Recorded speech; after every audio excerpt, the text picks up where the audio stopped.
After wishing you Boker Tov, today's daf is daf Chaf. And in the previous Mishnah on daf Yuches, we spoke about Stam Nedarim Lahachmir, but Pirushon Lahakil. So now we're going to analyze Pirushon Lahakil. Nadar Becherim. He said Dover Zelai Kecherim, which clearly means a neder, but yet V'Omar, he comes along and he interprets it, and he says, Pirush Rashi, Lo nadarti ela bechermo shel yam. All I had in mind really was a net which catches fish out in the sea, and that's a davar mutter. And we're going to see Pirushon lahakil. It's not an neder. Another case, he said bekarban. Dover zel lai bekarban, kekarban, and afterwards he comes and he interprets the Omar and he declares lo nadarti ela bekarbana shel malachim, which means matanos shemevim lifnei malachim, and those are also called karbanos. And the Meiri quotes the pasuk by Yaakov Liesav. It says Kachna Esperchasi, which means matnasi, and the targum of that word berchasi is tikrovosai, a matana which is considered tikrovos and a karban. So clearly, there's no kedusha, there's no isur in a matana that's given to the malachim. Another case, hare atzmi karban, which we assume means that he's generating an isur on himself, of himself, on his chaver, that his chaver should not have hana, just like you can't have hana from a karban. Now again, he reinterprets it. He comes along and he says, he claims, I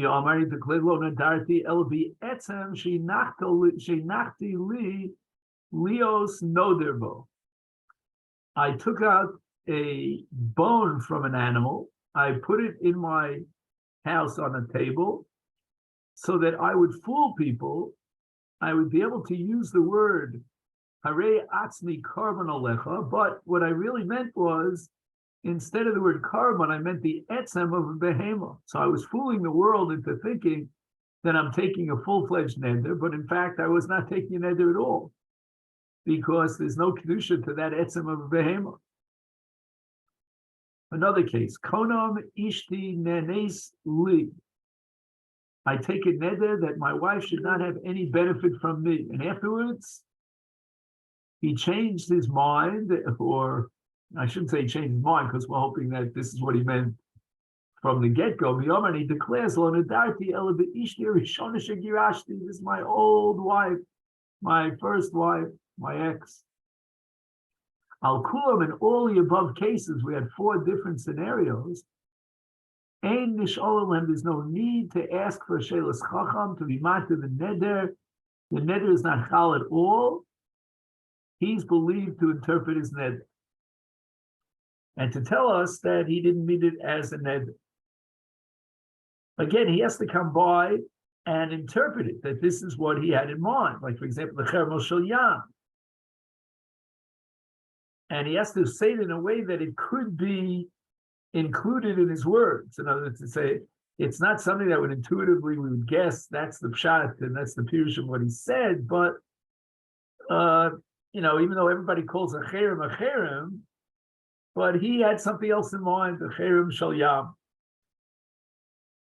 And even though we have a principle in general in Shas, dvarim shebalev lo havi dvarim, this is not called dvarim shebalev, because when he says this is what he intended and it fits into the language, that's not called dvarim shebalev. Dvarim shebalev goes beyond the language. Like, for example, a man sells a piece of land, and then you figure out why he wanted to sell the piece of land, etc. That's not what's going on here. Here, he's being mafarish his lashon. Now, the Mishnah at this point adds a qualification to the statement that we saw that underlies the various scenarios in the Mishnah, namely that the neder is not chal. And now the Mishnah is saying that only applies to a Talmid Chacham. But with regard to an Amoretz, we have to be very careful to let him get off the hook in such a case where he took what we believe initially for sure was a neder. And now, you know what? He's going to be makil. He's going to think that, you know what? I can always take a neder and then reinterpret it, and he'll be kal b'nedarim. And therefore, with regard to an Amoretz, we're not going to let him get away with it scot-free. We're going to require that he be matir the neder. He go to a chacham who will be matir the neder for him. Now again, if the Amoretz will interpret it in a different way, let's say he would say cherem, but he would say what I had in mind was not cherme gavoa bedek habayis with kedushas korban, but rather I had in mind cherme kohanim, which is matana we give to the kohanim. Then even an Amoretz would be believed, the Ran says, and he would not require shelas chacham. But in the case of chermo shel yam, which is not shaykh at all in a neder, here we're going to say, you know what? We suspect that maybe he did have kavanah lechatchila to a neder gomer, and now he's lying. So to let him get off and not require shelas chacham, that we can't do. The Mishnah therefore says v'yem nishalu, and when this Amoretz comes in front of the chacham to be shown on his neder, so the chacham will be matir the neder, onshim oso. We're going to punish him. We're going to impose a penalty, a knas, because he's being noeg heter b'nedarim, and he already was matir for himself the neder even before he got to the chacham. So let's say, for example, if he took a neder for 100 days, and already 50 days have gone by, and he was makil in the neder, he's going to have to make up those 50 days. We're not going to be matir the neder unless he'll be noeg the isur in those in a number of days that corresponds to the number of days that he was noeg heter.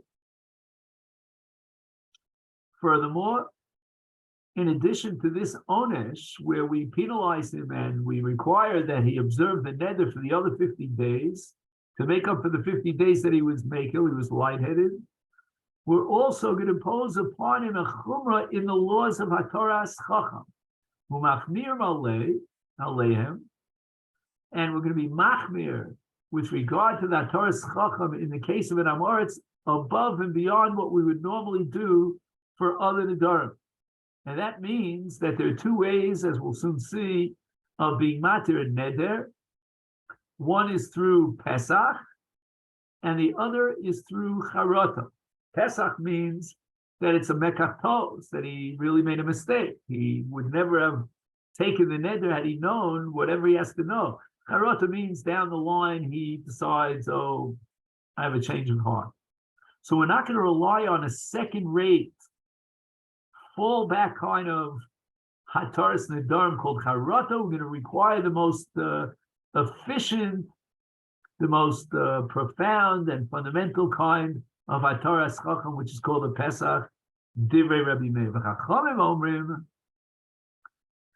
we should be machmir on the Amoretz who took this neder, and that's for sure. We want to recognize the chalos neder, but we're not going to punish him and penalize him, and we're not going to be machmir to require that the Torah chacham dafka be a Pesach and not a charot, but rather poschim len Pesach mimokum acher.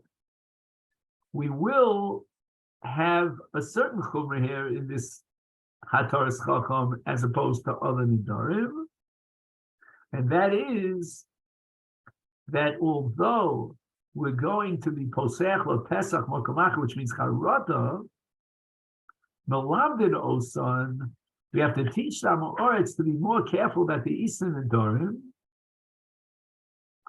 And the chumrah here is that even though technically the neder is not chal, but we're going to recognize and validate the neder, midrabanan, obviously, in order to require she'elas chacham kidei shelo yinagu kalos rosh b'nedarim. And you get the impression here that according to the Chachamim, there's Meikar Adin, there's no neder at all, because he says here, Chachamim cholkim al shtei achumah shel Rabbi Meir, v'sobrim shein onshim ve'machmirim. U'mimakom acher hakavano she'ein matir lehem migufo shel neder. We're not going to rely on his reinterpretation of, let's say, for example, Karban, that he made Karbanis Malachim, and so forth and so on.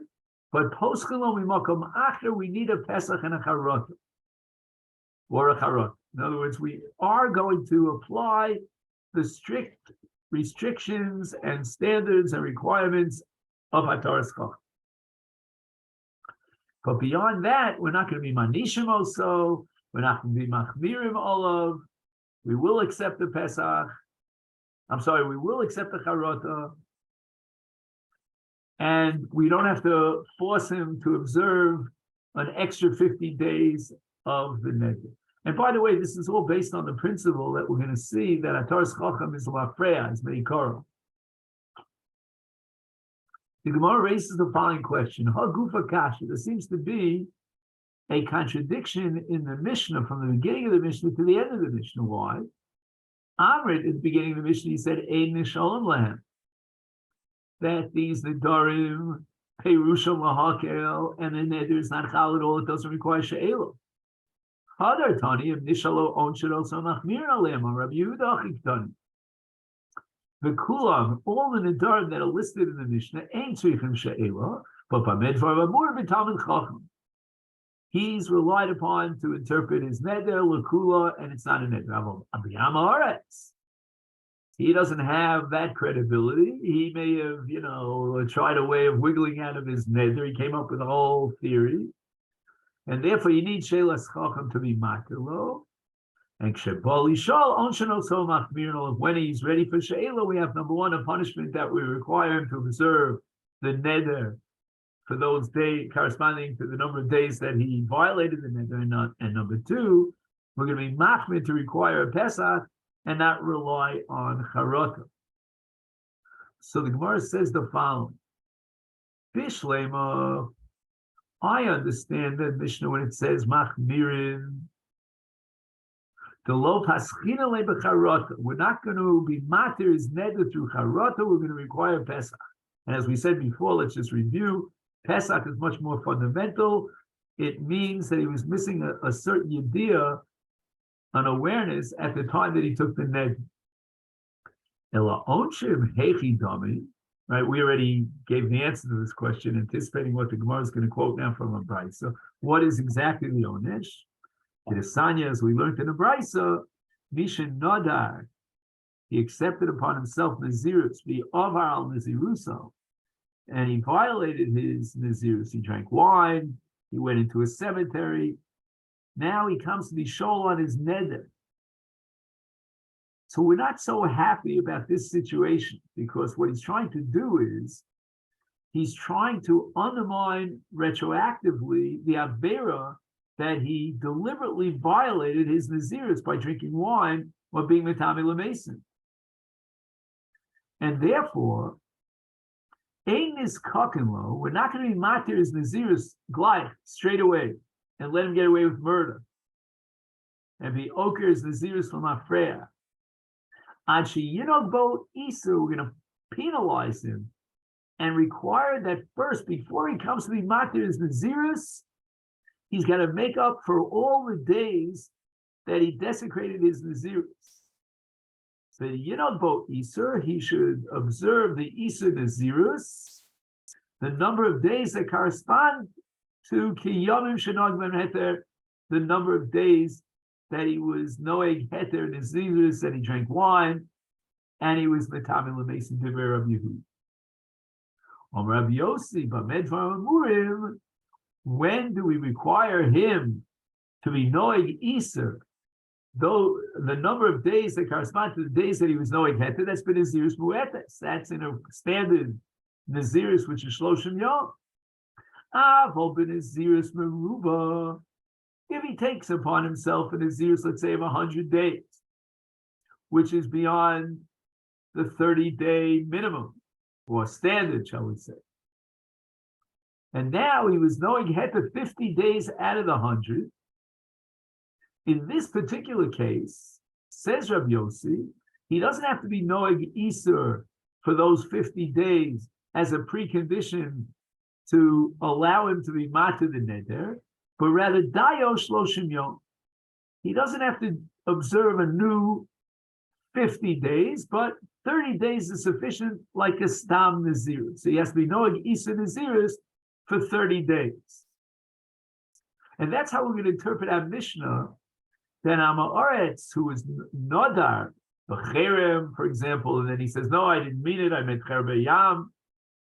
Then, if he was knowing Heta B'dover, before he comes to be Shol on his Neder, and now he comes to be Shol on his Neder, we're not going to be Mata his Neder until he observes the Isur Keneged Ayomim Shenog Heta. In the case of the Zirus, it's enough that he be Noeg and Isur for 30 days, because that's the equivalent of a full-fledged Kiyum Nazirus. Rav Yosef, now we're going back to clarify this din, that we have to first see that he's Noeg Isur before we're Mata the Ned. Hovi Amri Rabbanan Einis Kokilo. Since the Rabbanan established that a person violates his Nazirus, we're not going to be Matir his Neder before he's Noeg an Isur, Keneged Ayomim Shenog Ben Heter, is Beidina, the Mizakeke. If a Bezdin went ahead, I don't know why they did this, but they were Matir his Neder, and he wasn't Noeg Isur. So the neder is mutter. You can't undermine and invalidate the hataras nedarim of the bezdin. However, lo avid shapir, they did not do what they should have done. We're going to have to take them to task and give them a whole tochacha session. And Rav Bar Yaakov goes a step further, and meshamtinale. We put the bezdin into nidu. Now, the thing that I don't understand here is why the emphasis here on Bezdin. It says here, Beidina de Mizakeke. Why do we need a Bezdin? In Hataras, Neder does not require a Bezdin.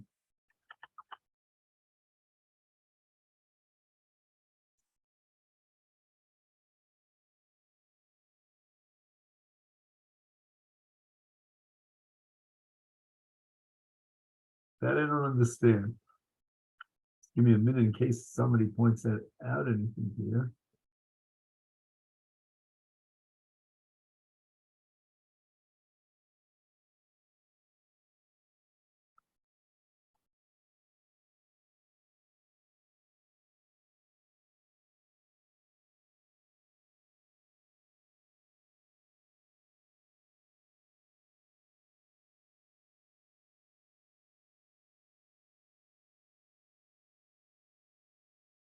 No, I'm not finding it.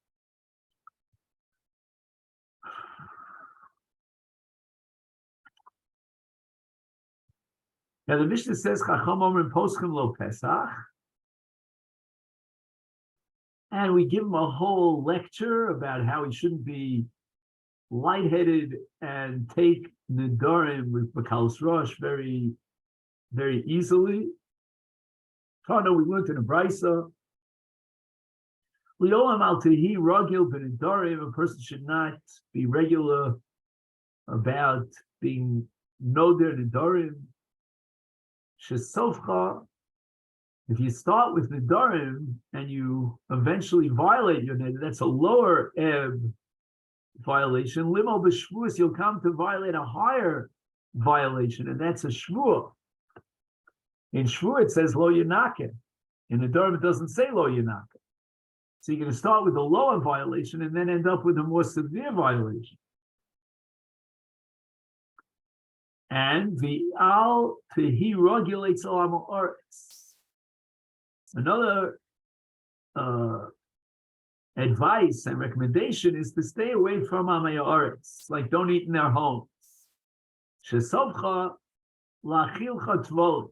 Right, we know that the amay haaretz, we're not so careful about being mafresh maser, and at the end they maybe will bring to the table something that's tevel. There was no afrosh of trumas and maser. Al ti ragil eitzel kohen amay haaretz. Shesovcha lachilcha truma. Now here you have a girsa that says tmeya, which is in fact the girsa of the Ran. Why did the Brisa mention dafka truma tmeya? Just mention tevel or truma. He says kevan shu kohen ein chashash lo ya'aser me'achar v'ein lo hefsei b'kach. Right, we're not afraid that a kohen would fail to be mafresh because he eats the truma anyway, so he doesn't lose anything financially. In the case of an amay haaretz, we're afraid that he has financial interest not to be mafresh, and so forth and so on. So he adds here, sofcha lachilcha truma tmeya.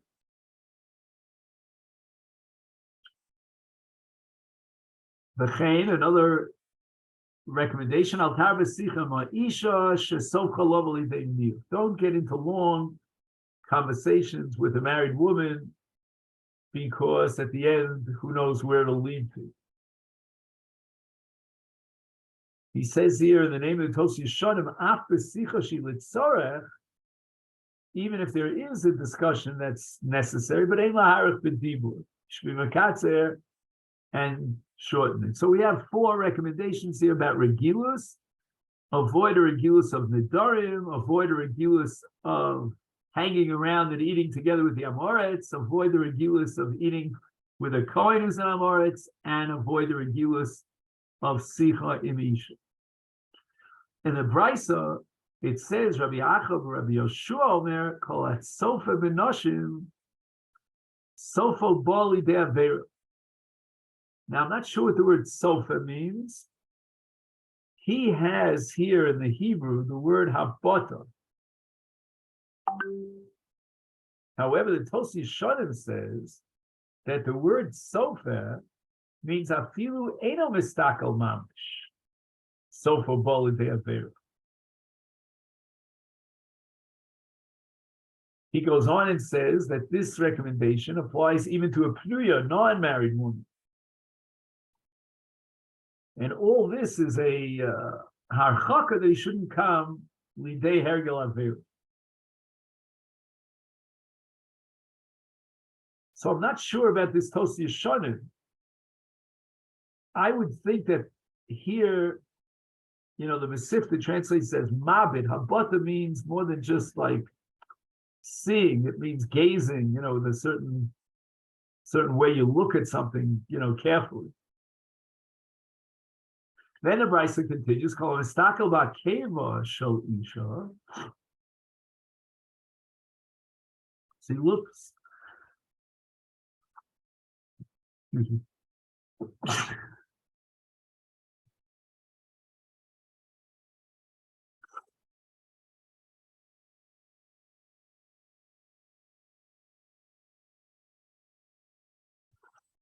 So he looks at her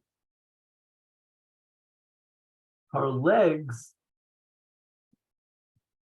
and again, here the language is mistakel. I think if we said in the name Tos Yishonim that sofa means even like from a distance, superficial, I think mistakel means that he's really checking it out. He's looking at her legs. Now, the assumption here says the Ravid, we're going to be quoting the Ravid a lot today, in his famous work, Balei HaNefesh, that Rav Acha Bar Yaakov is referring to any place that's normally covered in the body. And I guess the assumption here, the Ravid, is that the women usually cover their legs. Anyway, Havin Bonim Sheinamu Ganim. In other words, if he's acting in a way that's not Hagun, that's going to have Mida Keneged Mida, an impact on his children. They won't be Hagunim as well. They'll be Chashon Prutzim Barayis. Rav Yosef Bishto Nida. And the same thing applies during his wife's period of nidus. He shouldn't be, let's say, mistakel and her legs and so forth and so on, even though later on it shall be muteris. Rav Shimon Lokish Akeva the Ketani, he wants to limit and restrict the Isser here in the Brisa. And Akeva doesn't mean what we think it means, that he's looking at the bottom of her feet, but rather b'makom hatinofes. He's gazing at her erva.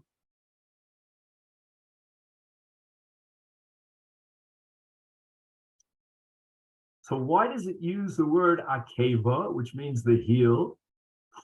And it's a lashon tahora. He really doesn't want to say it outright, because the erva is, if you draw a straight line from the heel, that's where you get.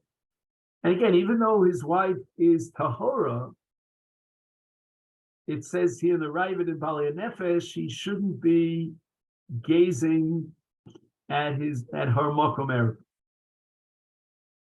Again, it might be impossible he doesn't see it, but he shouldn't be focused on it. Tanya, we learned in a Brisa. Now we're going back to Parshas Yisro, Ma'amid Har Sinai, and it says there, Shvos Perek Chaf, Bavur Tiyeh, Yiros Al Pneichem, and the Brisa interprets this.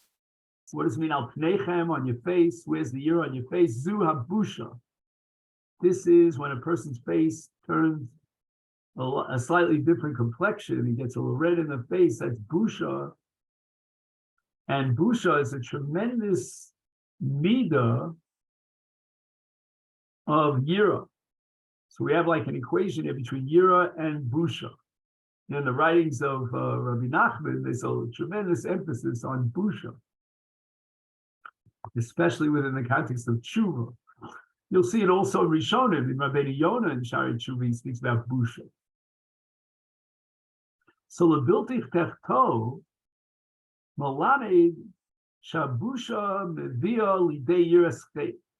When you have busha on your face, a kind of a yira, that's going to prevent you from sin. Mikan amu here from this pasuk we derive siman yafa ba'adam shu baishan.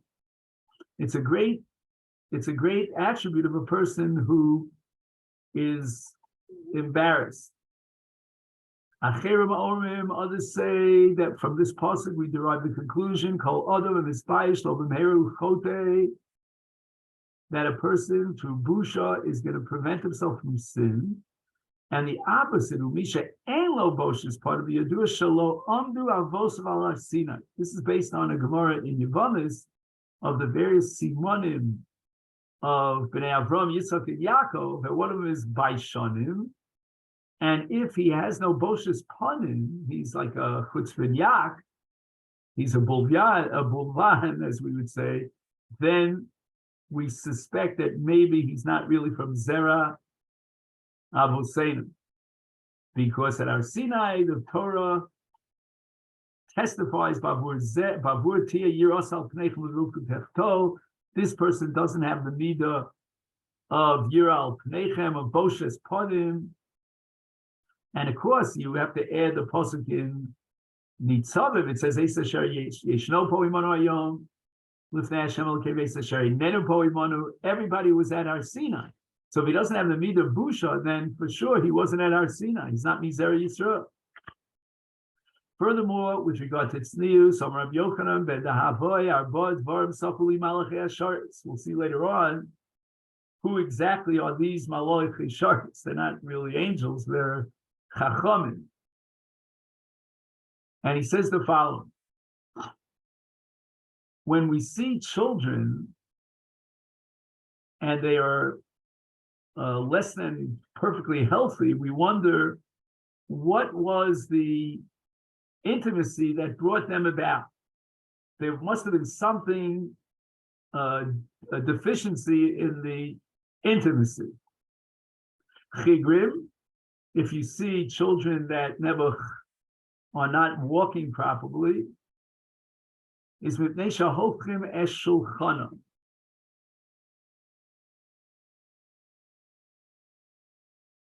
So hofchim es shulchanam, that's not exactly 100% clear what that refers to.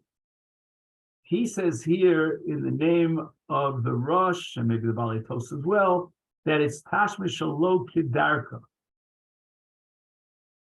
And why is this called hofchim es shulchanam? Why is this lead to chigrim? Because the thigh is turned in the other direction. Right? The thigh is now towards the bottom, towards the bed. So again, I'm not sure here what it means, tashmish shelo kidarka. We'll hold off on that because the Gemara is going to talk about this later. Ilmim, you have children who are mute nebuch. If they mahavim, what brought about that illness? If they shemenashkim al oso mokum. Okay, they have a chait with their mouth, and that's going to cause the muteness of the vlad. Chershim, if the child is deaf. If they mahavim, they shemesaprim b'shas tashmish. Now, what this means is that during tashmish, they're talking about other things. Now, I'm not sure here, but I think Mesaprim in Lashon Rabim is referring not only to him, but even to her.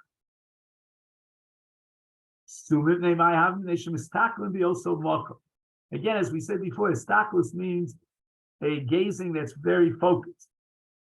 So the Gemara asks, Ureminu, I have a kasha sholos ima shalom. That's the wife of Rabbi Eliezer, mipnei ma.